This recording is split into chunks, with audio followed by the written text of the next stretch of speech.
keyakinan kelas. Apakah kalian pernah mendengar apa itu keyakinan kelas?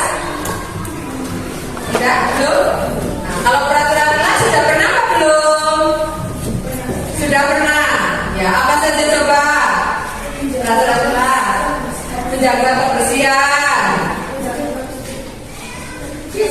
menjaga ketertiban. Ya, kemudian yang membuat siapa peraturan kelas itu?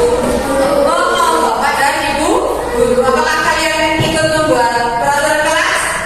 Nah, tidak. Sekarang kita akan apa? Membuat keyakinan kelas. Keyakinan kelas siapa yang membuat? Yang membuat siapa keyakinan kelas? Iya, kita semua. Itu kesepakatan antara ibu guru dan murid-murid. Sehingga nanti pelaksanaannya kalian dalam melaksanakan keyakinan kelas, kalian harus apa? Bertanggung jawab. Saya sudah berjanji bahwa saya akan menjaga kebersihan kelas. Kan kalian sendiri yang bilang, bukan guru. Jadi kalianlah yang melaksanakan keyakinan kelas. Sekarang kita mulai ya. Nah, peraturan kelas yang disepakati. Yuk, maju satu-satu, kalian boleh memberikan ide. Iya, Bang. Ditulis ya. Nah.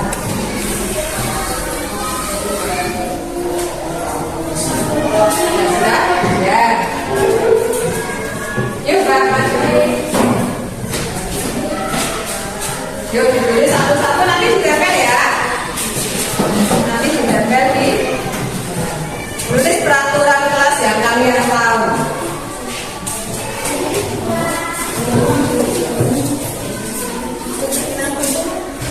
Boleh bawa pulpen, boleh ambil spidol.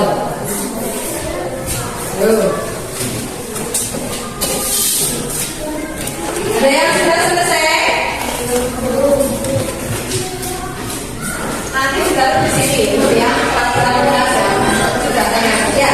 Ditempel sama kita. Coba dibaca Mbak Anita. Tidak bermain di dalam kelas. Ayo siapa lagi yang sudah? Maju.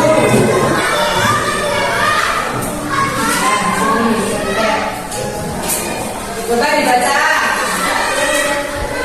Tidak boleh mencoret-coret tembok. Ya, bagus. Satu lagi, coba. Perhatikan penjelasan. Berarti ada 7 poin. Ada 7 poin keyakinan kelas kita ya, yang sudah kita sepakati bersama. Jadi mulai hari ini kalian melaksanakan keyakinan kelas yang sudah kita sepakati. Yang terakhir, semuanya berdiri. Jadi kita akan menyanyikan lagu Sopir Belajar Pancasila. Ya, 1, 2, 3. Belajar Pancasila, beriman dan bertakwa pada Tuhan yang Esa dan berakhlak mulia, berkebinekaan global, gotong royong mandiri, kreatif dan bernalar kritis. Sekian untuk kegiatan membuat keyakinan kelas kita pada hari ini. Kalian akan menyepakati bahwa pada mulai hari ini kita akan melaksanakan keyakinan kelas yang sudah kita sepakati bersama. Demikian, terima kasih. Wassalamualaikum warahmatullahi wabarakatuh.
warahmatullahi wabarakatuh.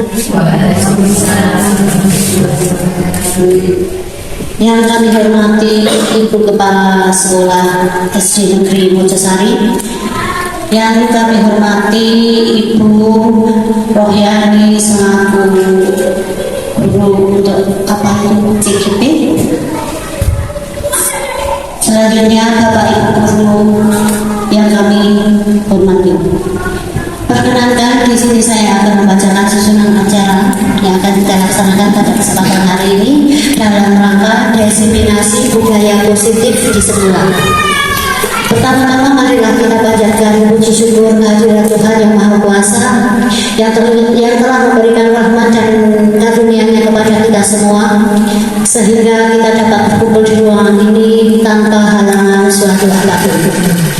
Bapak Ibu yang kami hormati, adapun susunan acara yang akan kita laksanakan pada kesempatan hari ini, yang pertama adalah sambutan, yang kedua adalah pembacaan doa, yang ketiga adalah paparan dari calon guru penggerak. Untuk sambutan yang pertama ataupun acara yang pertama adalah sambutan dari Ibu Kepala Sekolah, dalam hal ini kepada Ibu Taufik Indriani, dipersilakan. Bismillahirrahmanirrahim. Assalamualaikum warahmatullahi wabarakatuh.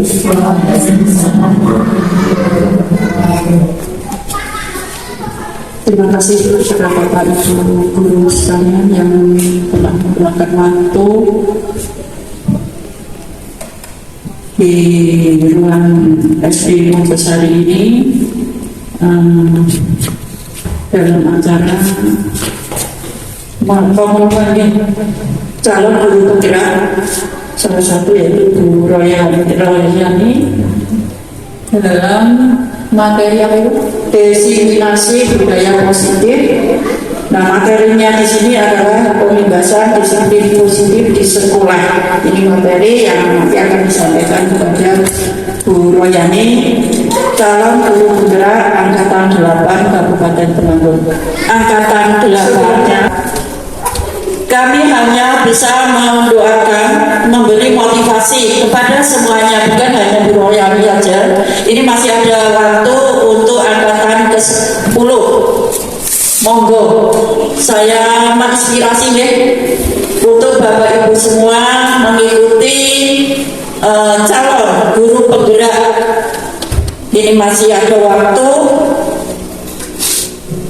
angkatan ke-10.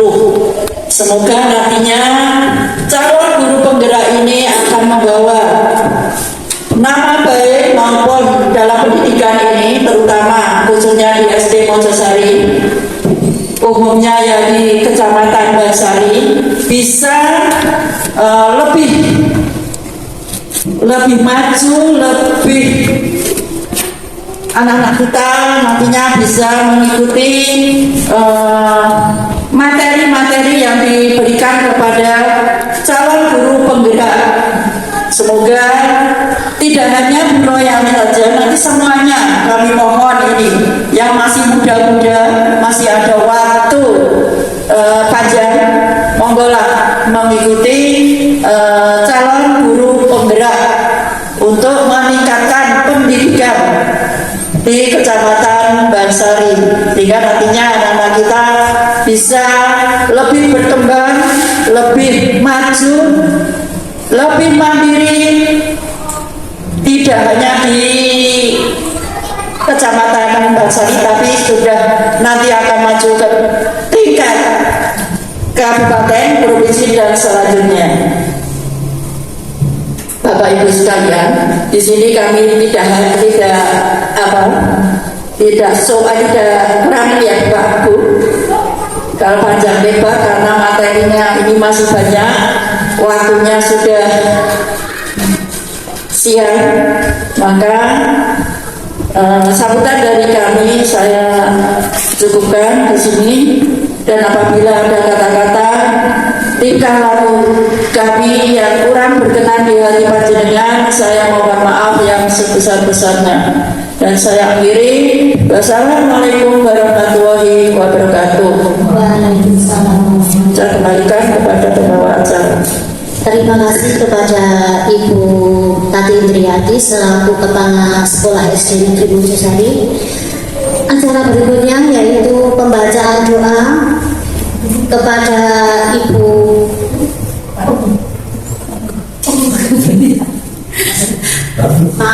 untuk pembacaan doa kepada Bapak Teguh, dipersilakan.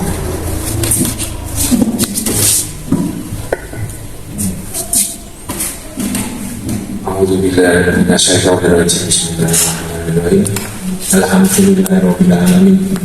Allahumma shalli ala sayyidina Muhammadin wa ala sayyidina Muhammadin wa sallim sallallahu alaihi Allahumma inna nas'aluka as-salamata fid wa afiyatan kesehatan wa ziyadatan fil ilmi wa barakatan fil rizqi wa tawfiqan wa rahmatan min Allah wa maghfiratan wa Allahumma habib alayna tasawwur wa dunya wa sadaqatan wa la tasawwur Rabbana la tuzigh qulubana ba'da idh hadaytana wa hab lana min ladunka rahmatan waghfir lana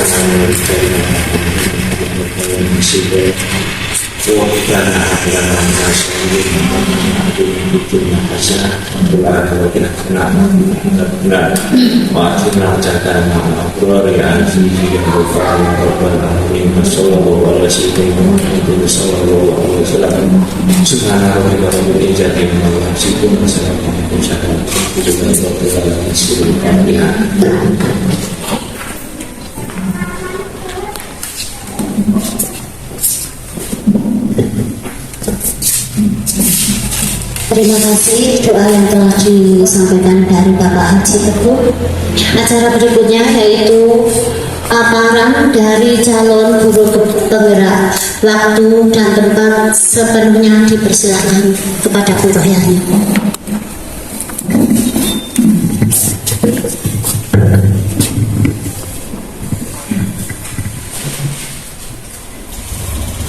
Assalamualaikum warahmatullahi wabarakatuh. Pada Ibu Kepala Sekolah SD Negeri Mojosari yang saya hormati, kepada rekan-rekan teman sejawat yang saya hormati dan saya banggakan. Perkenankan di sini saya Rohyani, calon guru penggerak Angkatan 8 Kabupaten Temanggung, yang akan memaparkan tentang diseminasi budaya positif di sekolah.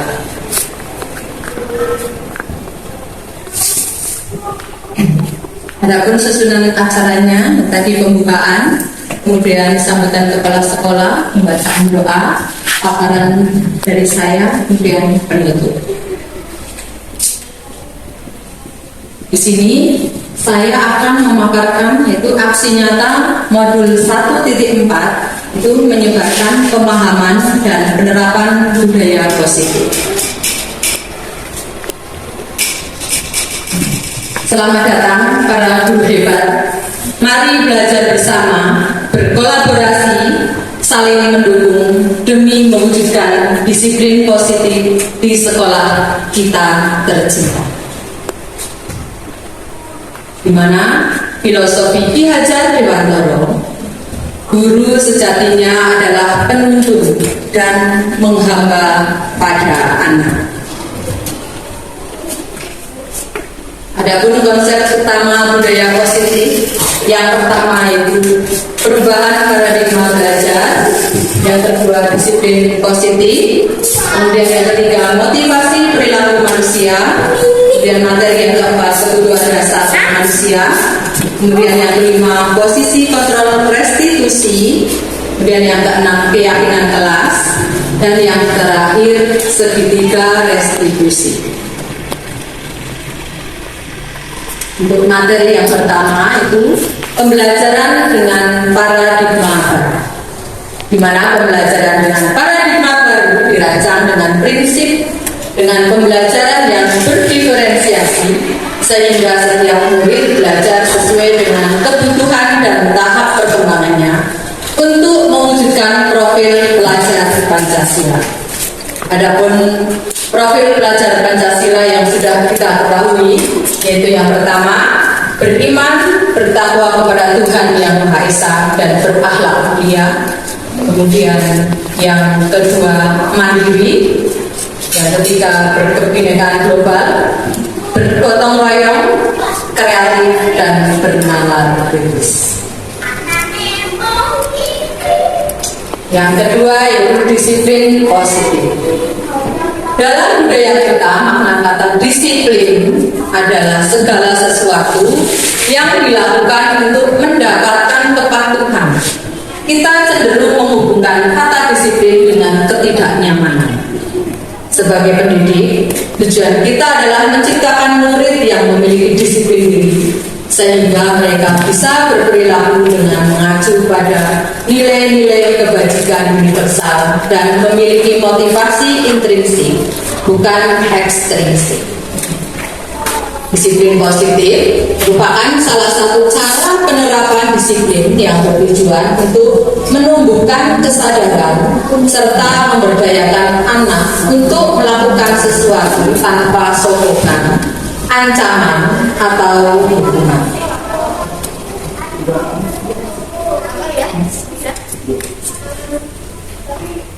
Kemudian kebutuhan dasar manusia.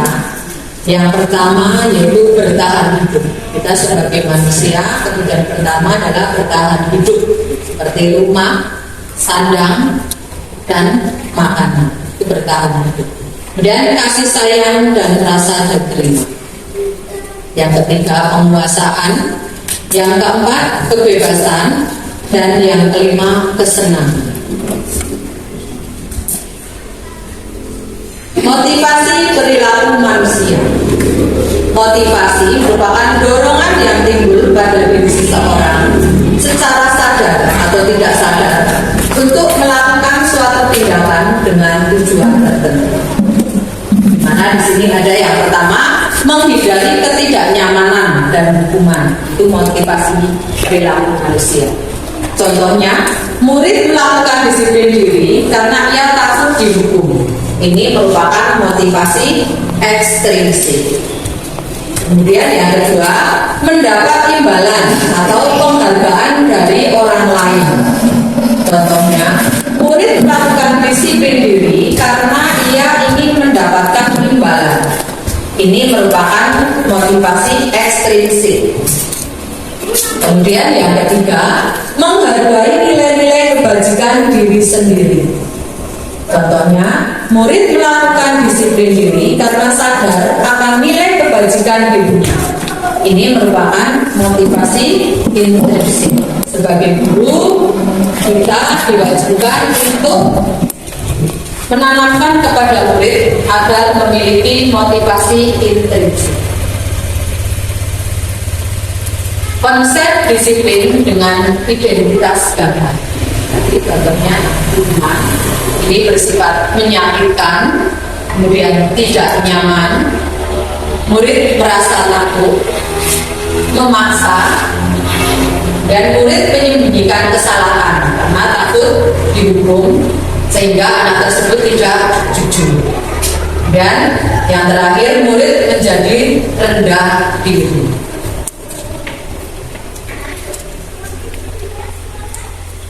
Konsep disiplin dengan identitas gagal yang kedua yaitu penghargaan. Tidak efektif melakukan sesuatu karena ada penghargaan. Dia tidak mau melakukan sesuatu kalau tidak dapat penghargaan.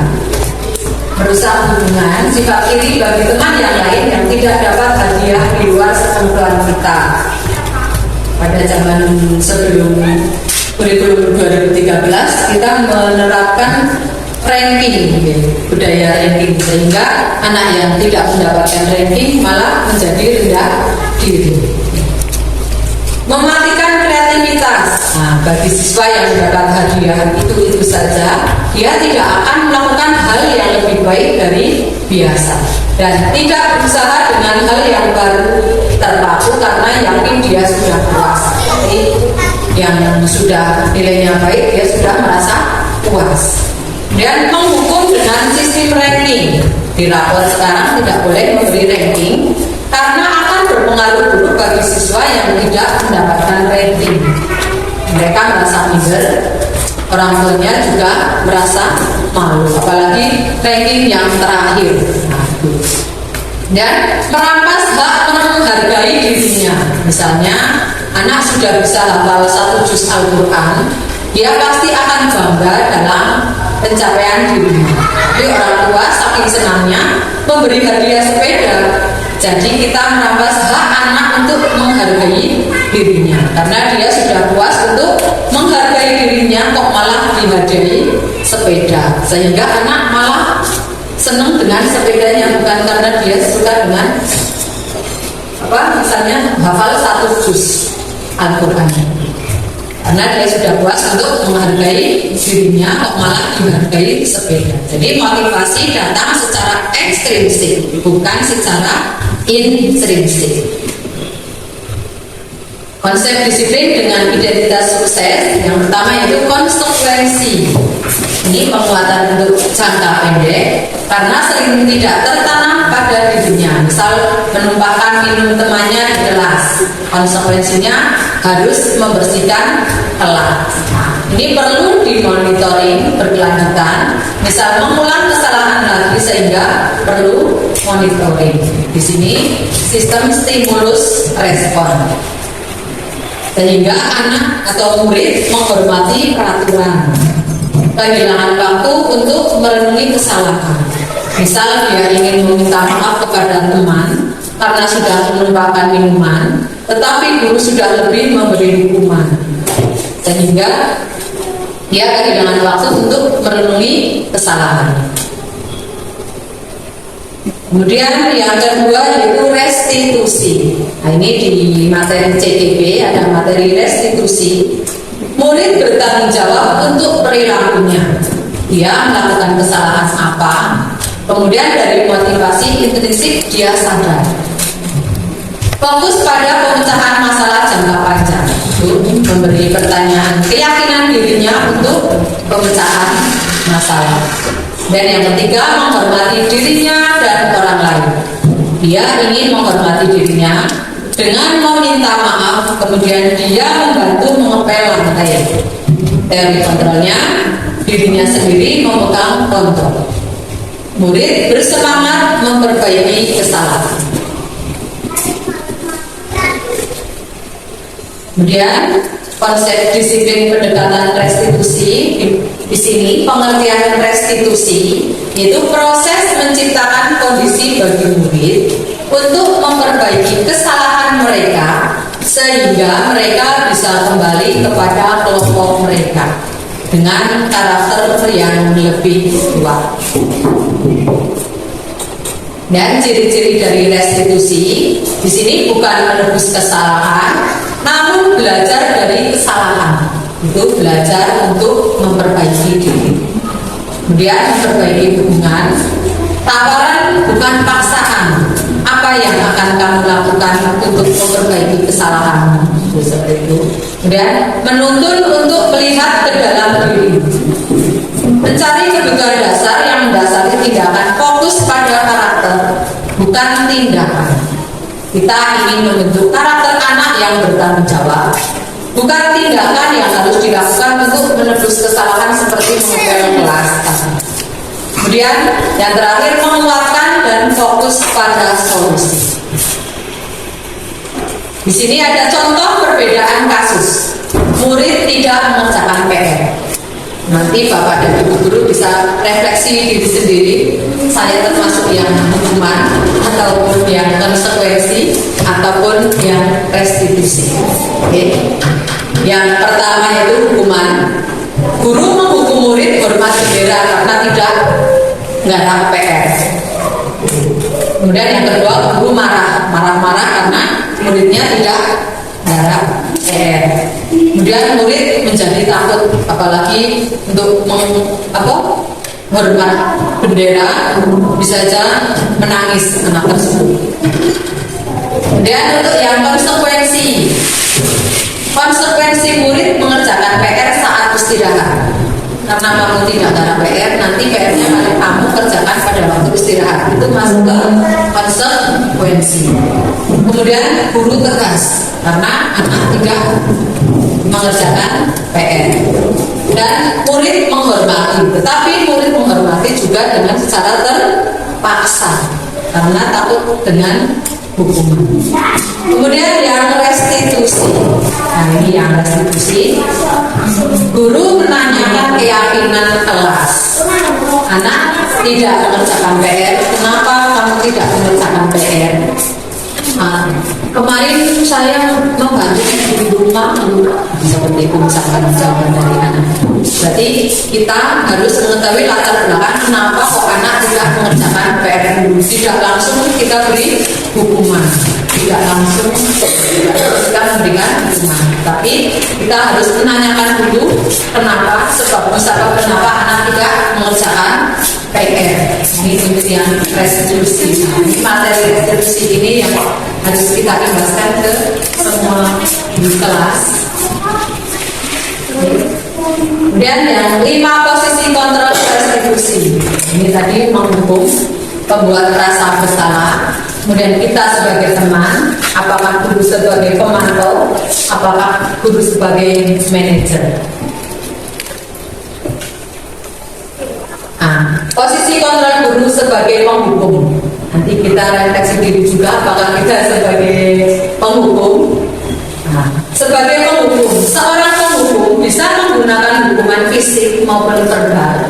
Orang-orang yang menjalankan posisi penghukum senantiasa mengatakan bahwa sekolah memerlukan sistem atau alat yang dapat lebih menekan murid-murid lebih dalam lagi. Guru-guru yang menerapkan posisi penghukum akan berkata, patuhi aturan saya atau awas. Nah, itu yang biasa. Kemudian kamu selalu saja salah. Ini kata-kata yang dari seorang guru sebagai penghukum ya. Selalu, pasti kamu selalu yang selesai terakhir. Guru seperti ini senantiasa percaya hanya ada satu cara agar pembelajaran bisa berhasil, yaitu dengan cara dia dengan hukuman. Nanti kalau tidak dihukum, anaknya tidak mengerjakan tugas seperti itu. Ini adalah yang posisi kontrol guru sebagai penghukum.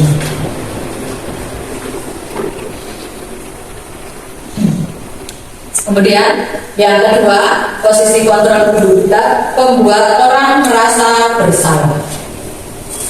Pada posisi ini biasanya guru akan bersuara lebih lembut, membuat orang merasa bersalah, akan menggunakan keheningan yang membuat orang lain merasa tidak nyaman, bersalah, atau rendah diri. Kata-kata yang keluar dengan lembut akan seperti, ibu sangat kecewa sekali dengan kamu. Berapa kali Bapak harus memberitahu kamu ya? Gimana coba kalau orang tua kamu tahu kamu berbuat begini? Nah, di posisi ini mereka akan memiliki penilaian diri yang buruk tentang diri mereka. Murid merasa tidak berharga dan karena telah mengecewakan orang-orang yang disayangi. Kemudian posisi kontrol guru yang ketiga yaitu sebagai teman. Guru di posisi teman menggunakan hubungan baik dan humor untuk mempengaruhi seseorang. Mereka akan berkata, ayo bantulah Bapak ya. Ayo ingat tidak bantuan Bapak selama ini. Ya sudah, kali ini tidak apa-apa. Nanti Ibu bantu bereskan. Hal negatif dari posisi teman adalah bila suatu saat guru tersebut tidak membantu, maka murid akan kecewa dan berkata, saya pikir Bapak atau Ibu teman saya. Murid merasa dikecewakan dan tidak mau lagi berusaha. Hal lain yang mungkin timbul adalah murid hanya akan bertindak untuk guru tertentu dan tidak untuk guru lainnya. Murid akan tergantung pada guru tersebut. Ini untuk yang keempat, itu posisi kontrol guru sebagai pemantau atau monitor. Posisi pemantau berdasarkan pada peraturan-peraturan dan konsekuensi. Dengan menggunakan sanksi ataupun konsekuensi, kita dapat memisahkan hubungan pribadi kita dengan murid. Sebagai seseorang yang menjalankan posisi pemantau, pertanyaan yang diajukan seorang pemantau ini, peraturannya seperti apa? Apa yang telah kamu lakukan? Sanksi atau konsekuensinya apa?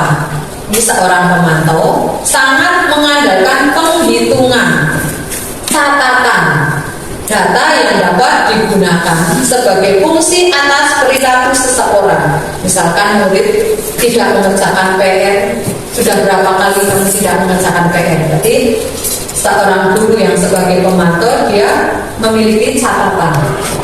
Posisi ini akan menggunakan stiker atau slip catatan atau daftar cek. Nah, kemudian posisi kontrol guru yang terakhir adalah sebagai manajer. Adalah posisi mentor di mana guru berbuat sesuatu bersama dengan murid, mempersilahkan murid mempertanggungjawabkan perilakunya, mendukung murid agar dapat menemukan solusi atas permasalahannya sendiri. Apa yang kita yakini kembali ke keyakinan kelas. Apakah kamu meyakininya? Jika kamu meyakininya, apakah kamu bersedia memperbaikinya? Jika kamu memperbaiki ini, hal ini menunjukkan apa tentang dirimu? Apa rencana kamu untuk memperbaiki hal ini? Nah, tugas seorang manajer bukan untuk mengatur perilaku seseorang. Nah, ini seorang manajer bukannya memisahkan murid dari kelompoknya, tetapi mengembalikan murid tersebut ke kelompoknya dengan lebih baik dan baik. Di sini untuk yang materi keyakinan kelas. Mengapa kita memiliki peraturan tentang penggunaan helm pada saat mengendarai kendaraan roda 2? Birin coba. Mengapa kita memiliki peraturan tentang penggunaan helm pada saat mengendarai kendaraan roda 2 atau motor? Yang akan kita menggunakan citra. Ya, agar kita terhindar dari cedera. Jika kita satu hari, Jika kita jatuh dari dan yang kedua, mengapa kita memiliki peraturan tentang penggunaan masker dan mencuci tangan setiap saat? Bu Bimin. Karena kita memiliki keyakinan kalau memakai masker atau mencuci tangan setiap saat itu untuk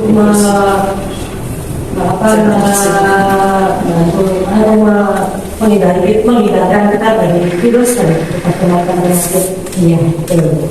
Dari virus dan berbagai macam penyakit. Apa itu keyakinan kelas? Mungkin Bapak dan Ibu guru di sini bertanya-tanya apa itu keyakinan kelas. Di sini keyakinan kelas adalah sesuatu yang diyakini bersama, yang berasal dari penyatuan pikiran untuk menjadi nilai-nilai kebaikan untuk diturunkan di kelas-kelas. Sebagai awal untuk penerapan budaya positif bisa dimulai dengan membuat kesepakatan kelas atau keyakinan kelas. Dalam pelaksanaannya, kesepakatan kelas atau keyakinan kelas ini harus melibatkan peserta didik. Nah, sebelum berlanjut dalam langkah menyusun keyakinan kelas, di sini perbedaan dari peraturan kelas dan keyakinan kelas. Kira-kira berdiri pada peraturan kelas itu guru yang membuat peraturan kelas itu, ya. Tapi kalau keyakinan kelas bersama siswa dan guru lalu membuat keyakinan kelas yang akan disepakati bersama. Iya, betul. Tepuk tangan untuk berdiri. Ini peraturan kelas, ini berbeda dari peraturan kelas dengan keyakinan kelas. Itu kalau peraturan kelas adalah Bapak dan Ibu guru yang membuat peraturan kelas itu. Tetapi kalau keyakinan kelas adalah anak-anak yang memiliki ide. Jadi anak-anak maju ke depan, idenya mau apa. Tetapi masih dalam hal nilai-nilai kebajikan universal. Itu contohnya beri nilai-nilai kebajikan universal. Disiplin, terus tanggung jawab, mandiri, percaya diri, bersikap, tanggung jawab yang sesuai dengan profil pelajar Pancasila. tanggung jawab, mandiri, inovatif, kreatif, sopan santun, itu adalah nilai-nilai kebajikan yang kita masukkan dalam pembuatan keyakinan kelas. Nanti anak-anak disuruh maju semuanya, tidak satu dua tapi semuanya bergantian disuruh maju untuk menuliskan dari peraturan kelas menjadi keyakinan kelas dari nilai-nilai kebajikan tersebut. Nah, di sini langkah menyusun keyakinan kelas. Yang pertama, menentukan nilai kebajikan universal yang akan diambil. Tadi contohnya nilai-nilai kebajikannya itu kejujuran, kemudian tanggung jawab, kemudian disiplin, inovatif, kreatif, sopan santun. Seperti itu. Kemudian curah pendapat bersama murid. Kira-kira untuk yang misalkan disiplin. Berarti berangkat sekolah tepat waktu misalkan contohnya seperti itu. Kemudian kalau kebersihan, termasuk kebersihan, berarti menjaga kebersihan kelas seperti itu contohnya. Dan curah pendapat bersama murid tadi ya, anak-anak disuruh untuk maju ke depan untuk menuliskan ide dan gagasan mereka dalam membuat keyakinan kelas. Dan yang ketiga, merumuskan peraturan menjadi keyakinan. Tadi misalnya, kalau ya peraturan dilarang makan di dalam kelas. Nah, untuk keyakinannya berarti menjaga kebersihan kelas atau makan pada saat jam istirahat. Kemudian kalau dilarang membuli itu berarti menjaga ketertiban kelas. Dilarang tabu di kelas, kan ada anak-anak misalkan menulis di depan ini dilarang membuang sampah, berarti membuang sampah di tempat sampah itu keyakinan kelasnya. Antara peraturan kelas dilarang membuang sampah, kemudian dijadikan menjadi keyakinan kelas berarti buanglah sampah pada tempatnya, seperti itu untuk merumuskan menjadi keyakinan kelas. Sehingga anak-anak itu bertanggung jawab, mereka melaksanakan keyakinan kelas karena mereka yang membuat sendiri, berarti mereka memiliki tanggung jawab untuk melaksanakan keyakinan kelas dengan tanpa paksaan, sehingga memiliki motivasi intrinsik. Nah, ini contoh kemarin saya sudah melaksanakan praktik membuat keyakinan kelas pada awal tahun pelajaran baru, tahun ajaran baru, yaitu anak disuruh maju satu-satu itu ya. Yang pertama membuat peraturan kelasnya dulu. Apakah kalian tahu peraturan kelas itu seperti apa? Coba maju. Dilarang membuang sampah di kelas, dilarang membuli teman, terus maju. Dan nilai kebajikannya apa? Tahu nilai kebajikannya ada kerukunan, ada kedisiplinan, nanti anak maju. Kemudian sampai ada tabel T itu yang dari kalimat negatif, kemudian dijadikan kalimat positif. Kemudian yang tabel Y itu yang bisa dilihat, kemudian bisa didengar dan perilaku. Nanti dimasukkan ke kategori yang berperilaku, berarti berkata sopan dengan dulu itu masuk yang berperilaku. Kemudian yang terlihat itu berarti kerapian seragam, memakai seragam yang rapi itu masuk ke yang bisa dilihat. Kemudian yang mendengarkan itu yang berkata sopan dan sebagainya itu diklasifikasikan. Kemudian baru yang terakhir dibuat keyakinan kelas. Contohnya seperti itu. Dan nah ini keyakinan kelas 6 yang sudah jadi setelah dari peraturan kelas menjadi peraturan kelas. Nah, ini keyakinan kelas 6 yang sudah jadi, yaitu yang pertama bicara sopan dan jujur. Kemudian yang kedua, bermain dan makan di luar kelas saat jam istirahat. Yang ketiga, membuang sampah pada tempatnya. Yang keempat, memperhatikan penjelasan guru. Yang kelima, berpakaian rapi dan lengkap. Kemudian yang keenam, keluar kelas menggunakan sepatu. Nah, kemarin keyakinan kelasnya kelas 6, kalau di dalam kelas mau dilepas sepatunya, kemudian keluarnya mau dipakai. Terus yang selanjutnya membantu teman yang mengalami kesulitan. Kemudian Yang terakhir, mengerjakan tugas dengan sungguh-sungguh. Nah, ini yang telah disepakati di kelas 6. Sehingga nanti kalau anak-anak ada yang misalkan membuang sampah pada tempatnya, kok ada yang membuang sampah sembarangan, berarti nanti anak tersebut kita panggil, kemudian kita tanyakan bagaimana keyakinan kelas kita, apakah sudah sesuai dengan keyakinan kelas kita, seperti itu. Untuk yang restitusinya, seperti itu. Contoh dari keyakinan kelas 6. Semoga Bapak dan Ibu nanti kalau yang belum membuat keyakinan kelas bisa mengadopsi untuk cara-cara membuat keyakinan kelas Bapak dan Ibu itu.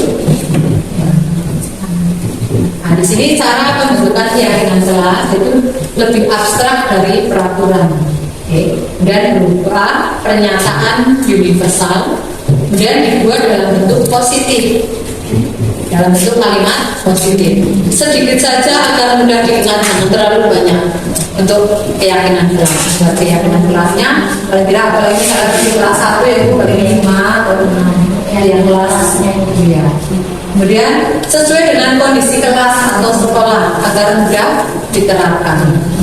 Dan yang terakhir, semua warga kelas atau sekolah dilibatkan saat membuat keyakinan kelas.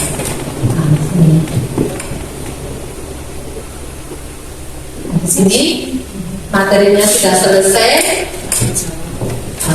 Untuk sesi terakhir yaitu sesi tanya jawab. Monggo begini kalau ada yang mau tanya tentang keyakinan kelas boleh. Karena budaya positif itu kita mulai dari pembuatan keyakinan kelas di kelas kita masing-masing, ya. Idealnya memang seperti itu ya Bapak Ibu. Tetapi kenyataan di lapangan kita ini kesulitan dalam menghadapi sekian banyak anak yang memiliki karakter yang berbeda-beda. Nah, contoh saja memberikan hadiah atau hukuman itu ada bisa dipandang dari segi positif dan negatif. Nah, bagaimana cara mensikapi anak ini agar kita tidak salah dalam menentukan apakah itu hukuman atau kita pada waktu memberikan hadiah. Seminimal mungkin kita memberikan hukuman ke anak itu seminimal mungkin, sebisa mungkin, seminimal mungkin. Kalau misalkan masih bisa diatasi, berarti tidak sampai ke membuat hukuman seperti itu. Terima kasih. Ya, Bu Dini.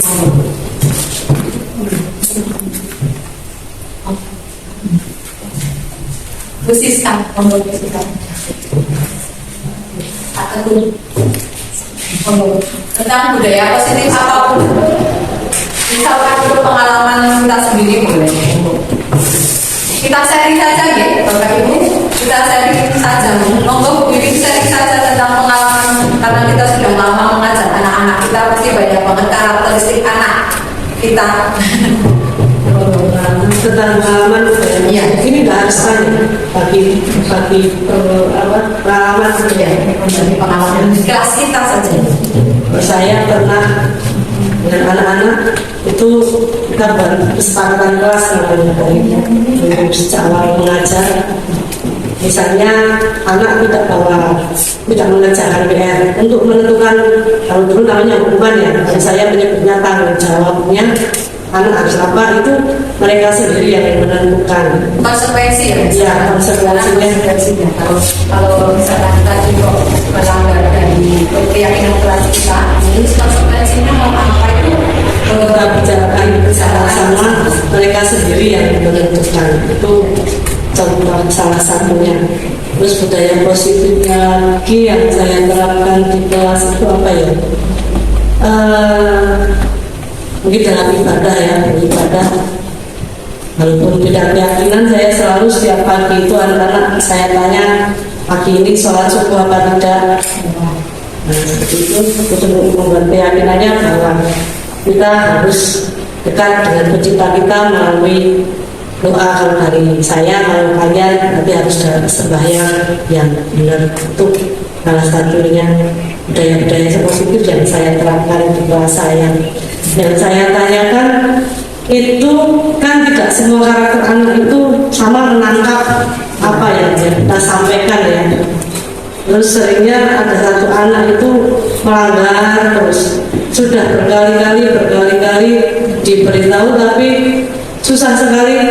Itu bagaimana caranya untuk anak ini tahu kebiasaan positif yang harus dia lakukan. Ada yang mau membantu jawab ini bagaimana caranya? Bu ini mau ayo, Bu Penyisi monggo. Bu Rika. Monggo bagaimana? Ayo berdiri saja. Bagaimana? Kita berdiri saja dengan pengalamannya berdiri seperti ini ya. Ya. Cara menangani anak yang bandel mungkin. Iya. Berkali-kali diberitahu tetapi masih saja melakukan. Saya konfirmasi ke anakku. Biasanya anak-anak yang seperti itu, seperti tadi sudah dipaparkan, ada sesuatu di balik itu. Biasanya kita cari latar belakang di keluarganya. Ya, berarti sudah menggunakan restitusi. Ya. Ya, monggo Bu Cici. Ya. Biar tidak ada Bu. Ya, ini pengalaman saya mengajar kelas 3 ya. Utamanya untuk tahun ini Bu, saya tuh punya anak bandel saat ini. Ada 2 anak. Kalau dinasehati itu selalu mengulang-ulang apa yang dia lakukan di dalam kelas. Contohnya begini. Dan saya ingatkan setiap mau masuk kelas itu pipis dulu. Tapi ada satu anak yang selalu ini pijen itu mau pipis. Itu belum ada 1 jam sudah pipis lagi. Saya itu apa mungkin ada yang beres penyakit atau gimana? Setelah saya ikuti, ternyata dia main di luar, ya di kamar mandi, cuma enggak mengerjakan tugas itu saja. Nah, setelah saya tahu apa penyebabnya dia selalu minta izin keluar, itu saya tunggu ibu untuk mengerjakan tugasnya. Alhamdulillah ini beberapa hari ini sudah berkurang untuk izinnya keluar. Ternyata kebandelannya itu karena dia enggan untuk mengerjakan tugasnya. Dan alhamdulillah untuk ini sekarang walaupun masih begini minta izin pipis, ini tidak terlalu banyak waktunya yang keluar begitu ya, tidak sering lagi. Itu saja Bu pengalaman saya untuk mengatasi anaknya ini yang sering izin keluar gitu ya. Monggo yang lain. Terima kasih Ibu. Mungkin Bu Indri mau menambahkan mengatasi anak yang jadi membuat kesalahan berkali-kali dari pertanyaannya Bu ini.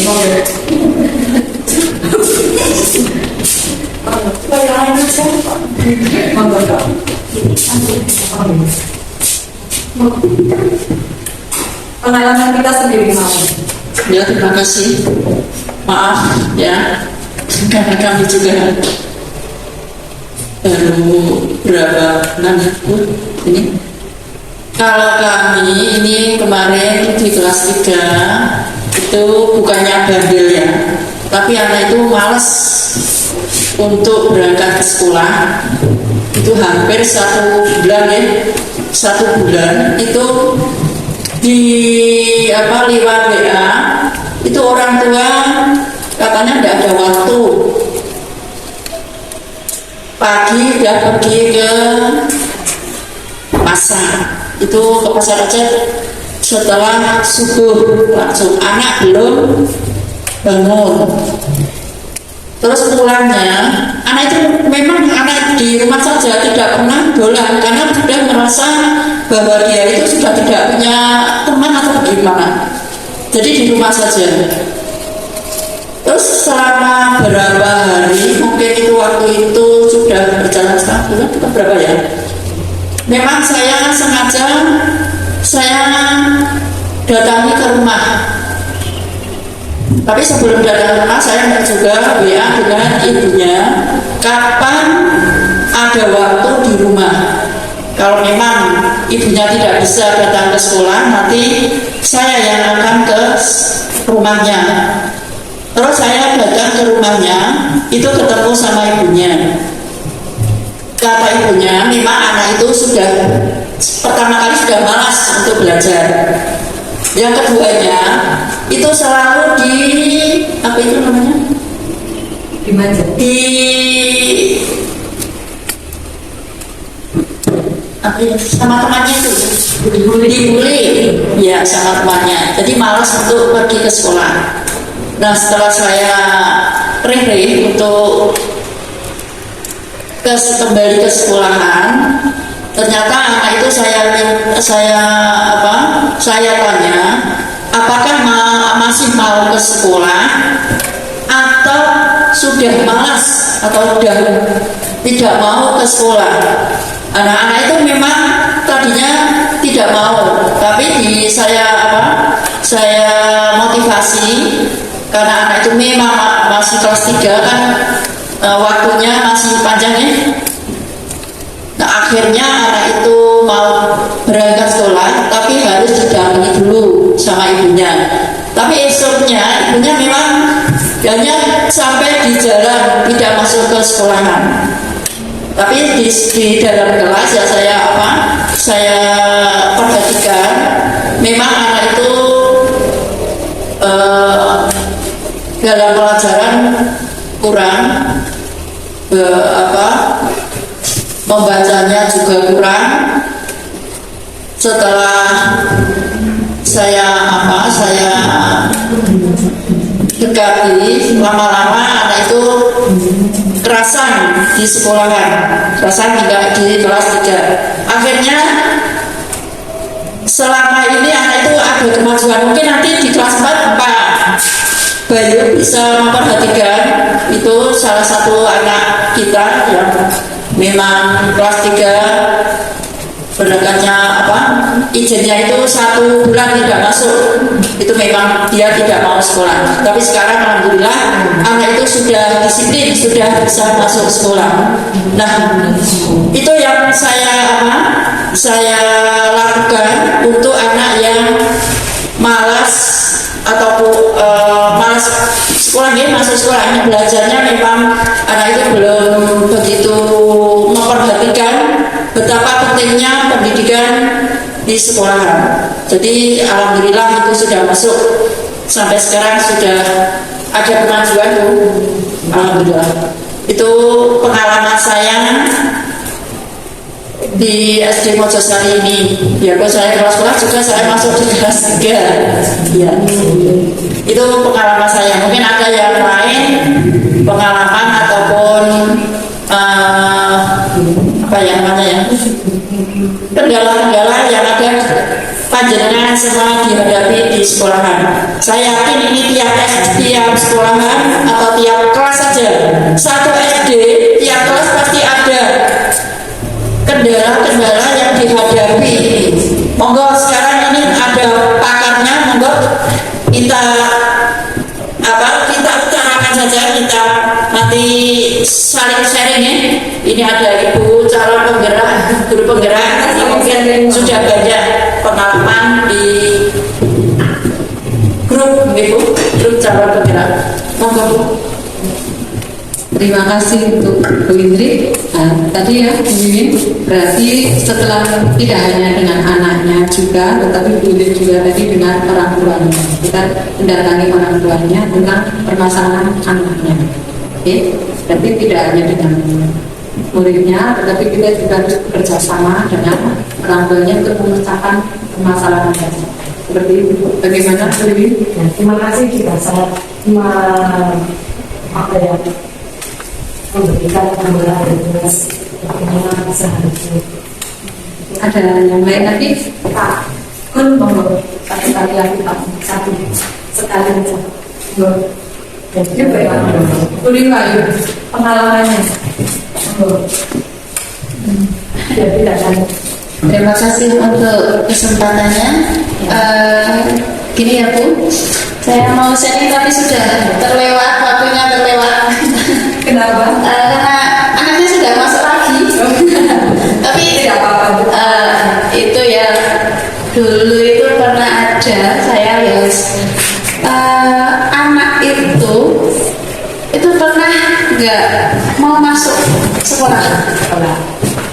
Saya sadar, saya sudah bagaimanapun cara, saya sudah ke orang tua, saya WA, sudah saya datangi rumahnya juga. Tapi untuk 1 tahun itu nggak mau berangkat sekolah. Punya alasan? Iya, ternyata ketika saya sampai rumahnya itu anak itu broken home gitu loh Bu. Iya, ternyata disuruh sekolah, enggak Bu, saya nggak mau sekolah. Tapi kok setelah enggak, orang tuanya ternyata juga hanya tidak mendukung 100% gitu loh Bu. Jadi orang tua aja seperti itu, apalagi di sana karena broken home. Jadi nggak hanya orang tua, karena itu kan ikut ayah. Jadi sehari-harinya dia nggak sekolah, itu malah ikut kerja ayahnya mencari pasir. Iya. Tapi ya udah, kalau memang belum mau sekolah, kita juga bingung mau gimana. Saya sebagai gurunya juga, aduh gimana ya, sama ya prihatin sekali. Apalagi mbahnya juga, oh bocah lah belum sekolah kok dipaksa-paksa. Ya, saya juga merasa gagal sebagai guru gitu loh Bu. Tapi kalau setelah setahun berlalu, itu kok anaknya itu datang lagi. Iya, sama ibunya. Padahal itu administrasi yang di kelas 2 itu belum selesai, dan itu ibunya itu memohon-mohon mau naik kelas. Loh gimana, saya aja belum mengeluarkan nilai, ini aja statusnya juga gantung, antara mau dinaikkan kok anak benar-benar tidak masuk, tapi kok ibunya udah berumur ini Bu, apa nggak kasihan? Ya kita kan memang juga kasihan ya Bu, tapi kok kemarin saya sudah bagaimanapun caranya jenengan juga nggak mau ikut membantu, tapi sekarang kok mau meminta-minta, ya kasarannya meminta-minta supaya anaknya itu dinaikkan. Naikkan aja nggak hanya 1 tingkat, mau 2 tingkat langsung ke kelas 4. Nah itu saya pernah seperti itu. Ya merasa gagal aja sebagai guru. Ya hanya seperti itu Bu. Ya, terima kasih sekali. Ini adalah pengalaman dari Bu Rima yang memiliki murid yang tidak didukung oleh keluarganya. Hanya 1 dari berapa ini ya. Nah, karena kita hanya sebagai guru ya di sekolah, keinginan kita, anak-anak didik kita untuk menjadi anak yang sukses ya. Tetapi balik lagi, karena kita hanya sebagai guru, mereka adalah punya orang tua ya. Bagaimanapun orang tua lah yang utama yang akan dibawa kemana anak-anak mereka ya. Nah, kita sebagai guru hanya sebagai penuntun langsung dari murid-murid kita ya. Karena kita tidak bisa mengubah perilaku, kita tidak bisa mengubah perilaku dari anak itu, tapi kita hanya bisa menuntut bukan dengan tangan.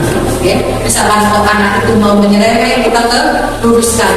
Itu sejauh itu sejauh itu kita sebagai guru di sekolah ya Bu. Nah, harusnya berarti harus ada koordinasi untuk menangani anak-anak tersebut, harus ada koordinasi antara guru dan orang tua.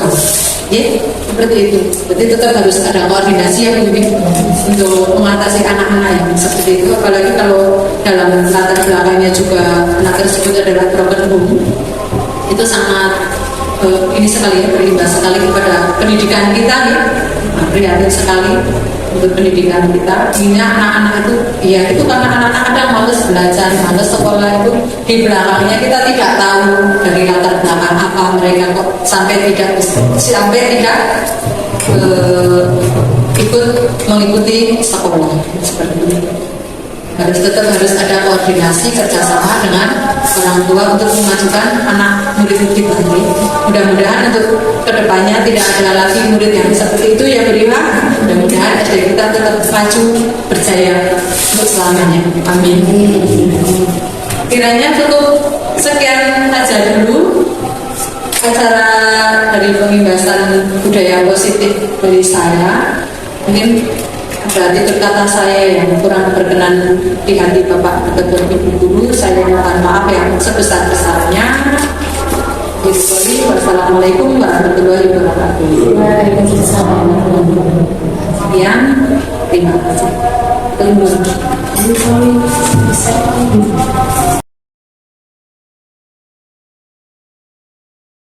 Bismillahirrahmanirrahim. Assalamualaikum warahmatullahi wabarakatuh. Kami Sati Indriati sebagai Kepala Sekolah SD N. Mojosari, Bansari akan menyampaikan tentang testimoni modul 1.4 tentang budaya positif yang disampaikan oleh Ibu Rohyani. Tujuan budaya positif menjadi kebiasaan yang disepakati bersama dalam waktu yang lama, sehingga dapat membentuk budaya yang bentuk dari nilai-nilai karakter yang diharapkan oleh warga sekolah. Jadi pada modul ini, untuk menularkan budaya positif di sekolah tidak akan berhasil hanya dengan satu orang guru saja, tapi harus berkolaborasi dengan warga sekolah.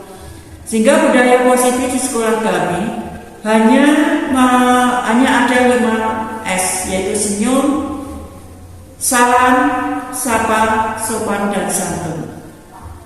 Jadi dengan adanya diseminasi budaya positif yang dilakukan oleh calon guru penggerak, maka harapan kami ke depannya nantinya bisa meningkatkan kedisiplinan positif di sekolah kami.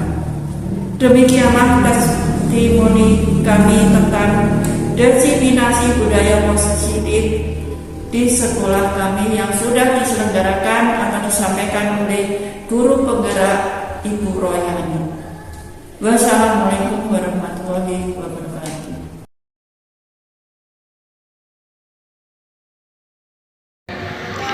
Testimoni modul 1.4 yang telah disampaikan oleh Ibu Rohyani yaitu tentang budaya positif. Materi yang telah disampaikan sangat membantu sekali dan sangat dibutuhkan bagi kami para guru di SD Negeri Mojosari, yang diharapkan budaya positif tersebut bisa menjadi kebiasaan yang bisa dilakukan dan diterapkan bagi seluruh warga SD Negeri Mojosari.